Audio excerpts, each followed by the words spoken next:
Vous parlerez ainsi à Joseph: Oh, pardonne le crime de tes frères et leurs péchés car ils t'ont fait du mal. Genèse 50, 17. Bien-aimé, ma question repose sur le fait d'être capable de pardonner à quelqu'un qui a fait du mal à quelqu'un d'autre, même si cette personne se trouve être quelqu'un de très cher à vos yeux. Mais, en ce qui concerne Joseph, ses propres frères avaient conspiré de le tuer donc, il s'agissait de lui-même. Ce qui est encore plus grave. Oui, cette personne vous a fait du mal. Oui, il a ôté la vie à quelqu'un que vous aimiez et que vous ne reverrez plus dans cette vie. Tout le monde comprendrait votre colère.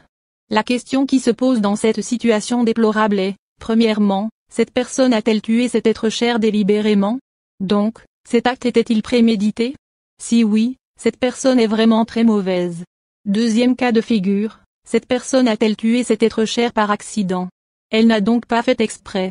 À la limite, passé le choc et la douleur, vous devez trouver la force nécessaire en vous pour pardonner à cette personne car, vous ne pouvez sûrement pas l'imaginer mais cette personne ne trouvera le repos que si elle sait que vous lui avez pardonné. Ce deuxième cas de figure a été traité par Dieu. Il avait prévu un endroit de refuge pour ceux qui avaient tué accidentellement. Il devait y rester quelque temps avant de réapparaître lorsque les esprits se seront calmés. Revenons donc au premier cas. Je vous ai dit plus haut que vous avez toutes les raisons d'être en colère.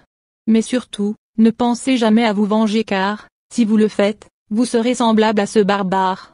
Dieu vous demande de pardonner même si ce que l'on vous a fait ne semble pas pardonnable.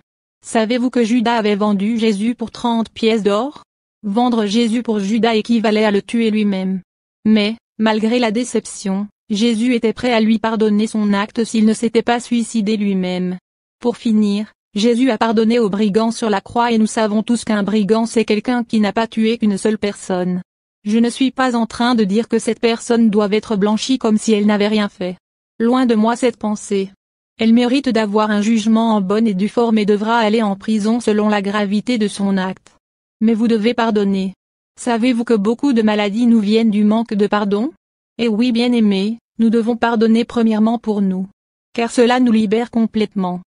D'un autre côté, Dieu nous demande de pardonner pour que lui aussi nous pardonne car nous ne sommes pas des anges, nous péchons aussi même si ce n'est pas avec la même intensité mais, péché égale péché. Donc, nous avons besoin que Dieu nous pardonne.